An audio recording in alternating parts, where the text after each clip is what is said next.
بسم الله الرحمن الرحيم. قامت إدارة مستشفى سامراء العام بزيارة المستشفى الألماني في مدينة سامراء والاطلاع على تطور العمل في المستشفى الألماني، والتقينا بالمهندسين المسؤولين عن المشروع، وتم إجراء اطلاع كامل على سير العمل. والحمد لله والشكر المستشفى وتيرة العمل فيها متصاعد بجهود الكوادر وبجهود الشركة المنفذة للمشروع.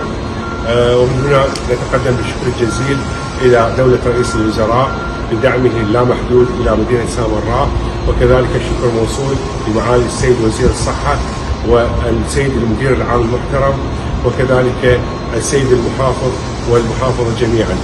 ومن هنا نتعهد إلى أبناء مدينة سامراء بأن نكون دائما في خدمة المواطن وتطوير الواقع الصحي في المدينة إن شاء الله.